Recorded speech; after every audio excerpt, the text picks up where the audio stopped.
C'est parti pour ce coup franc. Oh, il est bien donné. Ballon récupéré, le centre. Oh, c'est au fond.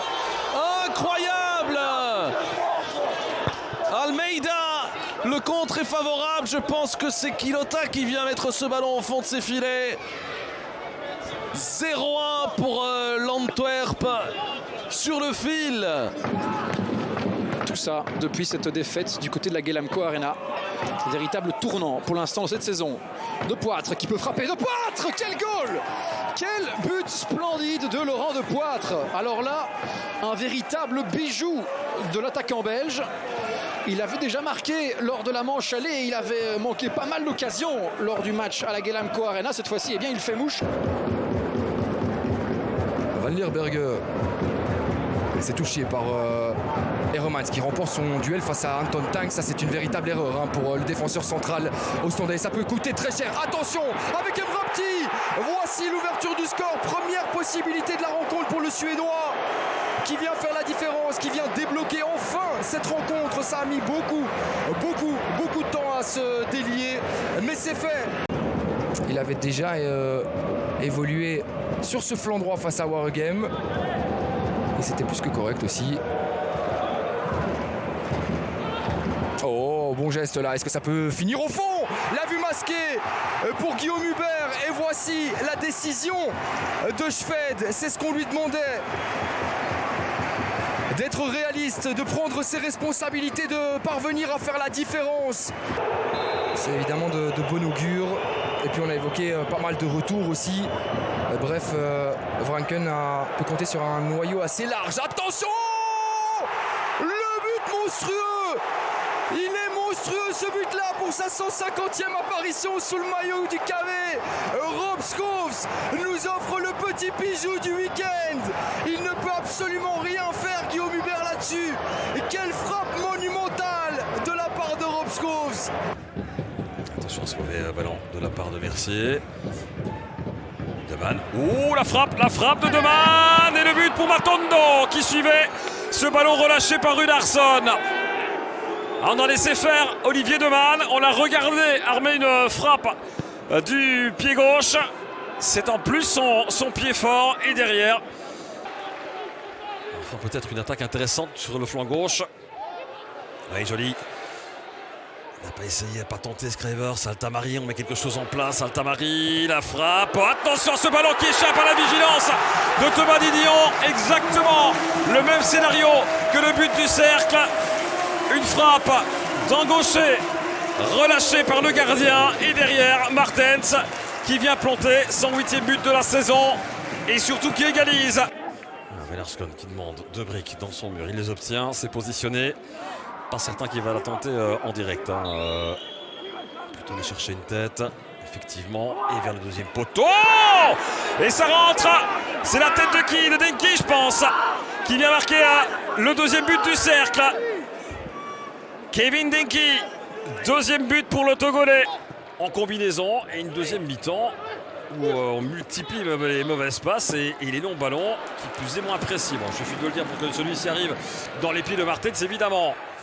Ballon glissé. Adenor, est-ce qu'il va pouvoir centrer? Oui, oh, c'est bien joué ça! La tête de Sorikaba sur un centre de Casper Denor. Grégory Schmitt, notre floor manager, en tout cas, ou encore, pardon, Franck Villano, notre réalisateur, nous glisse à l'oreille que ce sera effectivement pour Denki. Et une occasion pour Altamari. Et le but pour Altamari! La rapidité, la vivacité du Jordanien qui fait la différence. Plein axe, seul face à Didion. Et cette fois, c'est le HL qui prend les... Marquage de Gano sur Zirkzee.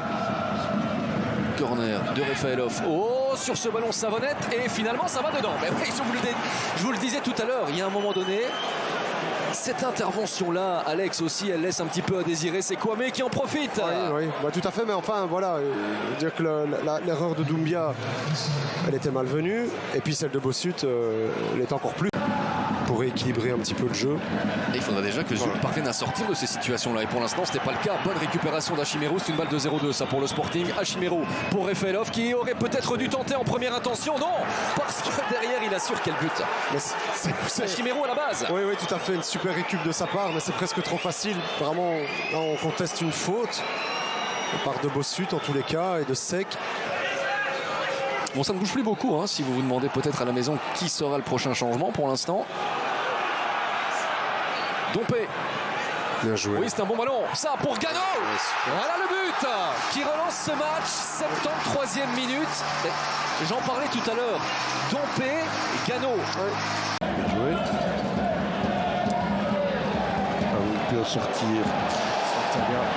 6 tirs à 3. Oh, elle est belle. Elle est belle, Boganda. C'était trop. C'était de trop. Vu le data des expected goals, ben voilà, ça va changer. Parce que là, c'était un petit peu trop vite. Ça a été trop vite. Paire de balles, encore une fois, qui était certainement évitable, Marc. En tout cas, ils sont pas mal rentrés dans cette seconde mi-temps, les joueurs du Standard. Sauf, il suffit de le dire. Hein. Ah, c'est pas vrai. Mais c'est pas possible. Ouais, quand tu donnes des cadeaux comme ça, c'est incroyable, Marc, tu viens de le dire. Ils sont bien dans cette deuxième mi-temps. Et puis, voilà.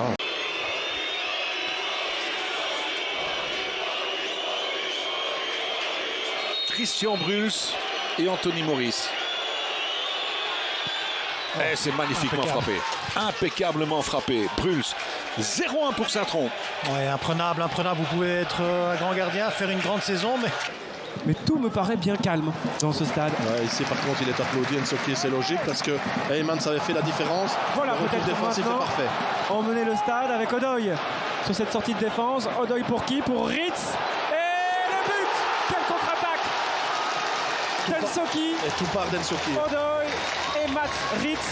De Vincent, la réalisation pour revenir dans le direct avec Scovelson. Ça va beaucoup plus vite dans ce début de mi-temps. Scovelson en retrait, il y a du monde et il y a un but doublé de Matt Ritz.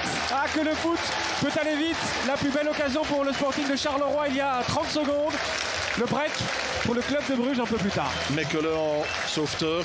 Au dernier match de Javier Torrente, qui avait plutôt tendance à jouer à 5 et à tenter de garer un petit peu le bus. Sauf que le bus avait des trous. Moreno, il va tenter Moreno. Le tas sur ce ballon qui a été touché par un joueur du Berscott. L'ouverture du score, on ne joue pas depuis 10 minutes. Et Marlos Moreno vient marquer le deuxième but de sa saison. Et surtout entamer les festivités ici au Kiel. Ces joueurs, et pas de faute ici sur Mbayo. Le contre. Oh, attention à ce ballon, il est favorable pour Venati. Ça rentre. Le premier but de cette saison pour Venati. Il fallait se méfier de ce Berscott. Courtrai est en infériorité numérique, momentanément en tout cas. Et Moreno va bel et bien se rasseoir. Hein, donc c'est fini pour le Colombien. Bon ballon, il faut défendre. Attention, c'est avantage. Et le but pour Sebaoui. C'est le deuxième cette saison en 4 apparitions.